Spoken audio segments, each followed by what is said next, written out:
Bienvenidos, muchas gracias. En este segmento vamos a hablar sobre los derechos del consumidor y para eso tenemos al invitado de lujo como siempre en este Tu Programa, haciendo uso de tus derechos. Está con nosotros el doctor Crisólogo Cáceres, el expresidente de ASPEC, Asociación Peruana de Consumidores y Usuarios. Como siempre, vamos a hacer preguntas puntuales para que ustedes aprendan cuáles son sus derechos como consumidor y para qué les sirven, es lo más importante.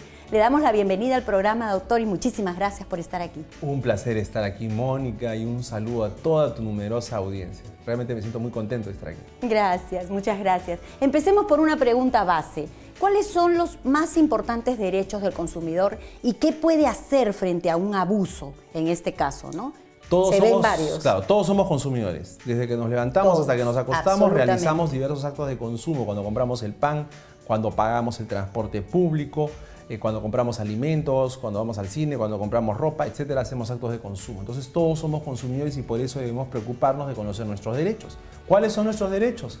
Tenemos derecho a recibir un producto y servicio idóneo. ¿Qué significa idóneo? Aquello por lo que tú pagas. El proveedor no te tiene que dar ni más ni menos, sino que si tú compras un kilo de pan te tienen que dar. Claro. Si compras un kilo de papas que estén en buena calidad, que sean comestibles, pero no te pueden robar con el peso, no te pueden dar un producto que no esté adecuadamente preparado, etc.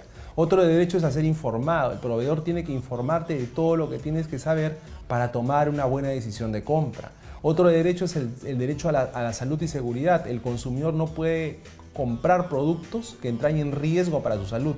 No pueden haber alimentos peligrosos, productos que tengan alguna precaución que debería ser informada al consumidor y no se le advierten, etc. Los productos deben estar diseñados para ser seguros, enchufes que te puedes electrocutar. Los productos deben ser seguros y esto lamentablemente no se cumple. Otro derecho es el derecho a la protección de los intereses económicos del consumidor.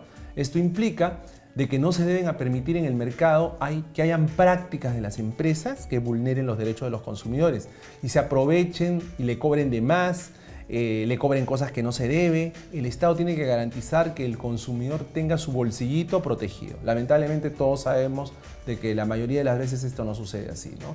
Lo mismo ocurre con el derecho del consumidor a gozar de un ambiente, un entorno adecuado en el cual se limiten al mínimo la contaminación, los problemas que le pueden generar al consumidor esta clase de riesgos. Y en fin, podríamos seguir listando, ¿no? Otro problema es el Estado. El Estado es un gran prestador de servicios. Es quizás el prestador más importante de servicios del país. Lamentablemente, y el gran regulador además. Que no lo hace, lamentablemente. Tú lo has dicho, lamentablemente. Entonces, el consumidor que va a los hospitales, que va a los seguros, que va al Poder Judicial, que va a las municipalidades, se siente constantemente maltratado. Entonces, ¿qué puede hacer el consumidor cuando es maltratado tanto por las entidades privadas como las entidades públicas? Pues hay varios mecanismos que crea el Código del Consumidor.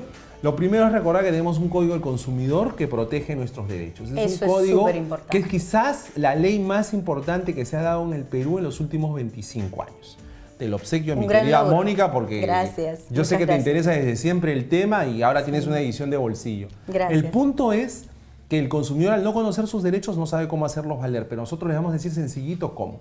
Si usted tiene un problema con una empresa o con el Estado, pida el libro de reclamaciones. Es lo primero. El libro de reclamaciones es un documento que tiene que estar al alcance de todos los consumidores apenas lo pida. En cualquier establecimiento. Peluquerías, hoteles, bodegas, empresas de transporte, lavanderías, en fin, todos los negocios que se te vengan a tu cabeza. Allí tiene que haber un libro de reclamaciones. Es importantísimo. No solo en las entidades privadas, sino en el Estado. En todas las entidades que acabamos de mencionar, municipalidades, ministerios, hospitales públicos, seguros, etcétera, tiene que también haber un libro de reclamaciones.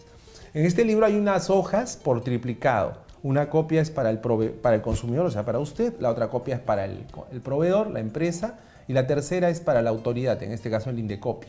Usted llena su copia, arranca su copia y se queda con su copia. Y luego le deja las otras dos copias. La empresa está en la obligación de responderle dentro de los 30 días siguientes. Si usted no recibe respuesta o recibe una respuesta con la que no está de acuerdo, usted puede iniciar acciones legales. Pero esa es otra historia. En cuanto a las entidades del sector público, usted hace lo mismo. Arranca su hoja y la entidad del sector público le tiene que contestar en 30 días. Si no le contesta en 30 días, usted puede regresar a la entidad del Estado y decir que la oficina de control, porque tú sabes muy bien, Mónica, que la Contraloría tiene oficinas de control desconcentradas en cada una de las dependencias públicas, usted puede ir ahí y decir que no me han contestado y se inicia una investigación de por qué la autoridad no le contestó al consumidor en el tiempo oportuno, ¿no? Entonces, hay este mecanismo. Aparte, existen otros mecanismos y es la posibilidad de interponer denuncias cuando se violan los derechos del consumidor que están en el Código del Consumidor ante el INDECOPI.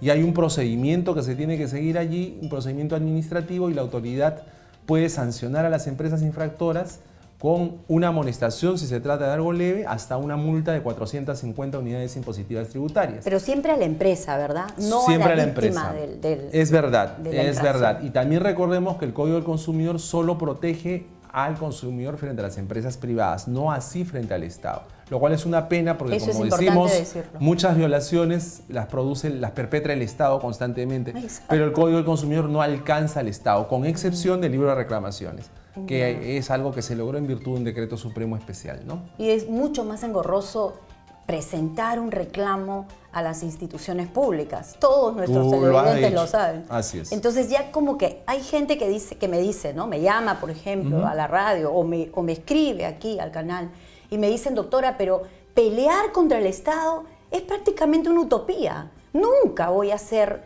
indemnizada por lo que me vendieron podrido, así me lo dicen, o por la carne que me vendieron en mal estado, o por el queso con hongos. Nunca. Ese es un sentimiento y una manera de pensar muy extendidos, ¿no? Sí. Lo que pasa es que los consumidores nos hemos acostumbrado muchas veces a que nuestros derechos sean violados y a no mover un dedo para resolverlos. Y ahí está el gran problema. Mira, nunca vamos a corregir ¿sabes nada? dónde percibimos esto con nitidez absoluta? Cuando hicimos la campaña Dame mi vuelto, que consistía en que, ¿te acuerdas que los supermercados redondeaban los precios? Y se con eso quedaban vamos con a tu regresar. Okay. Perdóname que te interrumpa. Regresamos con eso. Nos tenemos que ir a un pequeño corte comercial, pero regresamos con eso. No te vayas aquí en Haciendo Uso de Tus Derechos.